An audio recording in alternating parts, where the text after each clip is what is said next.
Welcome to Chapter 5, Lesson 1 on Prohibition in the United States. So, Prohibition? Prohibition. It's the opposite of amateuribition. A professional hibition. Yeah. It's where you prohibit things. And Prohibition, you can prohibit anything, but at this time they're prohibiting alcohol. And we talked about the temperance movement and why alcohol was a problem for women and children. But there are lots of groups that Not because they prohibit drank it, but because the husband. because of someone else drinking it. Yeah. So lots of groups are kind of coming together, some of them with good purposes, like women who want to reduce spousal abuse, and some groups like, actually the KKK came out in favor of prohibition. They did. Because they didn't want... Well, it's hard to drink through those hoods. That was the problem. Because it's not, you don't drink beer with a straw. The KKK came out against alcohol because they wanted to promote a myth that alcohol made black people, black men, attack white women, which is not true, but that's the kind of thing they were promoting. Do you know a myth is a female moth? Nothing. A myth moth? Is a female moth a myth? Okay. Myth there. So all these groups come together and they decide to end alcohol. It's promoted because as a war effort during World War I to say save on grain for the boys who were fighting. And they passed the 18th Amendment. To help you remember that, though, we have a little mnemonic for you. We have a little Homer Simpson looking dude that... He's back here. Yeah. So he's kind of on his side. So like this, right there. Uni. 1, 8, 18. So 18, 1. And he's drunk, as you can tell. So he's passed out on his side. That's why it's a 1 and then an 8. And the 18th Amendment is what prohibits alcohol. And to help you remember what it does, we just think of, our little dude up there. He's got an upset tummy. He needs to take some Tums and Tums. T-U-M-S. T-U-M-S. Prohibition makes it illegal to transport, use, Here we go. manufacture, and sell alcohol.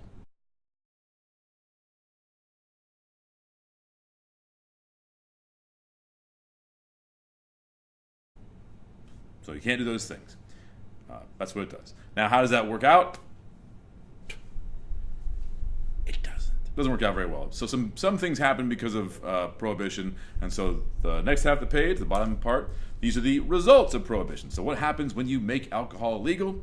Well, people don't like it. People don't obey. It's like drugs.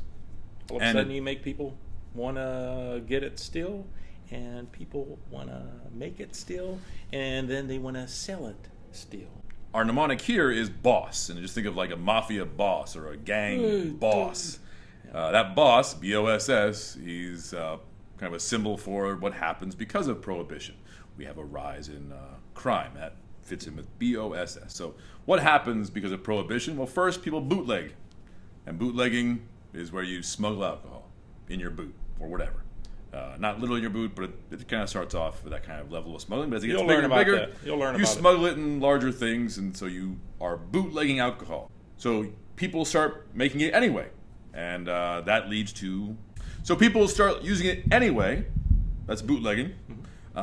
Organized crime is organizing the bootlegging of it and taking it to speakeasies. That's the S. So speakeasies are the places where the bootlegged alcohol ends up. Organized crime runs it. Man, you don't do that. No. Speakeasy. But that rise in crime and the fact that people are still using it and they haven't stopped using it means they didn't accomplish its goal of ending alcohol. Crime was going up, and so they end up saying, Forget it. Our bad. The nation needs a drink, and so they repeal prohibition with the 21st Amendment. So it was stopped by the 21st Amendment.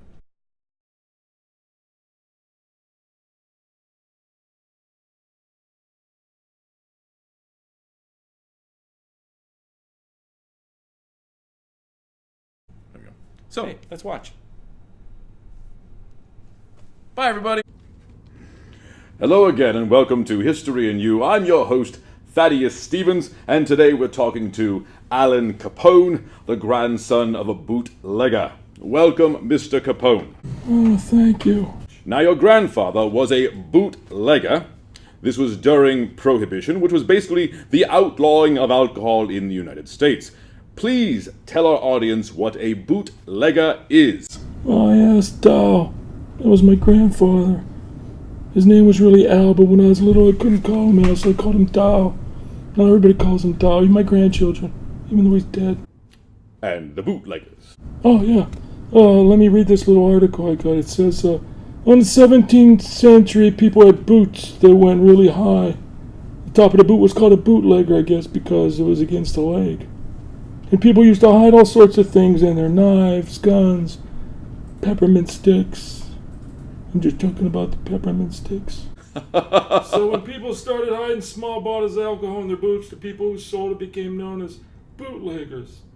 Why the guys who sold the boots and the alcohol were called bootleggers, and the people who drank the alcohol and put it in their boots weren't? I don't know. I don't understand it. That's an interesting point. Also, I can never remember if the 17th century is the 1700s or the 1800s. Do you know what I mean? Now, you mentioned Prohibition. Prohibition, of course, was the 18th Amendment that outlawed the transporting, use, manufacture, and selling of alcoholic beverages. Oh, so you could buy it, but you couldn't sell it. Well, yes, you can't buy it if no one's selling it. Well, what if it's just laying there on the ground? Can you buy it then?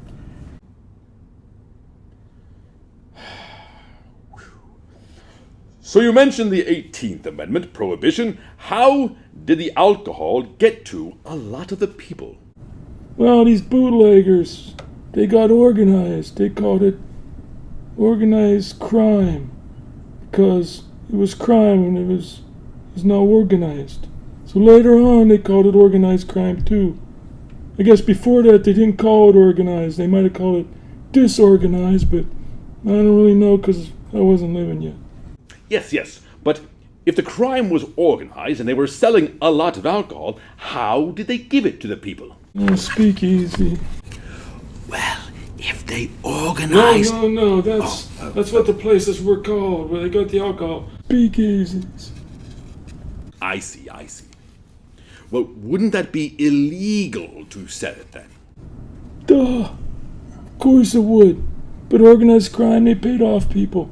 They paid off the judges, the police chief, dogs, cats, whatever was involved, they paid them off. Everything got paid off. So I don't understand. Why did they start Prohibition in the first place? Well, there was this movement called temperance movement, yeah. And it was this movement by these women who got together and they wanted to stop alcohol consumption because, it was ruining everything. It was making men bad and drinking and all that kind of stuff. It didn't work anyway, so what's the matter? Yes, but why didn't it work? Well, bootleggers, organized crime, speakeasies, people drank more. It's like, whenever you have a little hole in the fence, you say, don't look in the fence. Everybody wants to look there. So here they were, they said you can't drink. Everybody wanted to drink, so more people drank than they drank before that. Wait. So are you saying they finally got rid of it? Wait, can you now buy alcohol in the United States? Yeah, with the 21st Amendment. They repealed the 18th Amendment. The 21st was after the 18th. That's why it was important.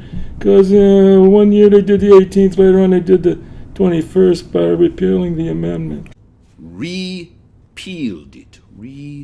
Repealed. Yeah. Like repealing an apple. Except you don't really repeal that, and repeal spelled different than peel. But otherwise it was the same thing. Well, we're out of time. I think that's all for today. Thank you, Mr. Capone, and we will see you on the next edition of History and You.